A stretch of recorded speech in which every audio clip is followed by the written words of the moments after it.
C'est un ouvrage retraçant la longue carrière d'un cirque qui a émerveillé des millions de spectateurs. Le grand livre du Cirque Plume est signé Bernard Kudlak, le cofondateur, metteur en scène et ancien directeur artistique est notre invité. Bonjour et merci d'être avec nous. Vous vous trouvez au Festival Feurise à Châlons en Champagne qui met en lumière les arts de la rue, le cirque contemporain. Vous avez fondé le Cirque Plume à une époque où justement le cirque contemporain était encore en gestation. Comment avez-vous vu évoluer ce milieu au fil des années? Eh bien, nous avons fait partie de l'évolution du cirque à partir des années 80, 84 exactement, puis est arrivée cette idée du cirque contemporain qui, à mon avis, a un peu copié l'art contemporain et a cherché des voies là-dedans.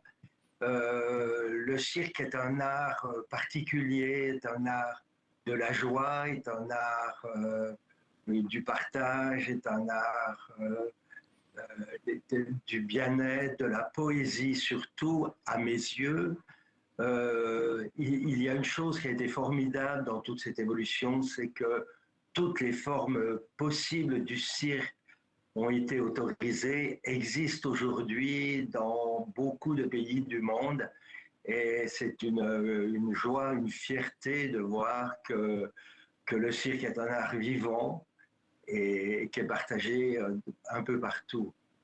Vous êtes l'auteur de ce magnifique livre. Qu'est-ce qui vous a poussé à l'écrire? Une envie de transmission, le besoin de faire un bilan? C'est un peu plus grave que ça. C'est que nous avions prévu nos adieux l'année 2020. Et cette année 2020, on a arrêté le 13 mars à cause de la pandémie de Covid-19. Et on avait vendu 94 000 places et on a remboursé 94 000 places, une par une. Et là, j'ai dit, il faut vraiment poser quelque chose sur la table pour terminer notre aventure, parce que la terminer dans le Covid, c'était quand même difficile. Et comment avez-vous vécu cette ultime représentation? Ben, la, enfin, si vous parlez du livre, c'était vraiment formidable, mais ça a été un très long travail. J'ai passé 2 ans et demi à chercher le sens même du livre que j'allais faire. Et c'est un livre sur l'esprit plume, c'est un livre d'art avec des photos absolument extraordinaires et quelques textes fondamentaux de théorique et aussi très terre à terre. Et justement, comment définiriez-vous l'âme, l'esprit du Cirque Plume qui a touché tant de spectateurs pendant plus de 30 ans? Mais notre envie était celle de la poésie partagée, c'est-à-dire de la vie. Et puis, nous étions aussi très attirés par la fragilité.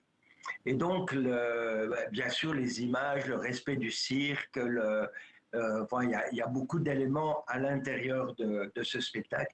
C'est aussi parce que les artistes étaient formidables. La musique de Robert Hermini était une grâce absolue. Et puis, Benoît Chic, après le décès de Robert, a repris la main d'une façon très merveilleuse. Voilà, c'est cet ensemble-là qui a fait le Cirque Plume. Mais c'était l'idée du partage, de l'échange, dans cette belle fragilité qu'un souffle pourrait rompre et qu'aucun souffle n'a jamais rompu. Vous décrivez souvent le travail collectif au sein de la troupe, leur implication, un esprit de famille. Comment cela a-t-il influencé vos choix artistiques? Et dans la construction d'un spectacle, je partais sur des idées de départ et j'avais toujours à l'esprit et la musique et chacun des artistes, mais aussi la nécessité absolue du collectif. Et donc, c'est à l'intérieur de cet ensemble que s'est développé l'esprit du Cirque Plume. Mais l'esprit fondamental, c'est comme les chants, c'est la poésie. C'est quand même d'être toujours dans la fragilité de la poésie, même quand ça cartonne, quoi. Le livre est rempli de souvenirs personnels et d'émotions fortes. Y a-t-il une anecdote, un moment fort que vous n'oublierez jamais? Les moments qu'on n'oublie pas, c'est aussi les moments un peu catastrophiques, comment on peut sortir d'une situation.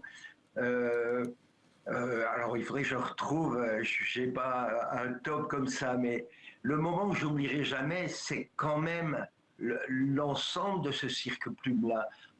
Une chose qui me reste beaucoup à la mémoire, c'est quand on a mis notre chapiteau dans les arènes de Lutèce. On venait de la campagne, on habite à la campagne, on arrive dans les arènes, on pose des chapiteaux, le soir tombe, c'est l'hiver, le montage c'est le lendemain, et là, dans nos caravanes, on entend la chouette chanter juste au-dessus de nos têtes. Et donc, la chouette de Paris nous invitait à toutes les merveilles possibles du cirque. De nombreuses photographies accompagnent le récit. Comment avez-vous sélectionné ces images? Ça a dû être difficile de choisir. Quelle est leur importance dans la narration? Et elle est très importante. C'est un livre qui est fait de ces images-là. Nous avions 22 000 photos possibles. On a fait un premier tri pour en garder 4 000. Et à l'intérieur de ces 4 000-là, chacune d'entre elles pouvait faire partie du livre. Donc, ça a été un long chemin pour trouver la résonance des images entre elles tout au long de l'ouvrage et de façon chronologique. Mais chacune des photos est absolument merveilleuse, quoi. Et aujourd'hui, avec le recul, quel regard portez-vous sur cette aventure? Et en quelques mots, qu'aimeriez-vous dire aux jeunes artistes qui se lancent dans le cirque aujourd'hui? Ben, le regard que j'ai, c'est de la reconnaissance pour la vie qui nous a permis d'accomplir cette aventure incroyable. Et pour les jeunes artistes, je parlais avec eux ce matin, je leur dis, c'est le désir qui fait le cirque, c'est la poésie qui construit ça, c'est la joie d'être là. Et Spinoza disait que la joie est le passage d'une moindre à une plus grande perfection. Merci. Acceptez la joie, vous serez un peu plus parfait. Donc c'est pas mal, non? Merci beaucoup Bernard Cudelac pour ce voyage dans votre univers à travers ce très beau livre, Le Grand Livre du Cirque Plume, paru aux éditions de la Cigogne Noire.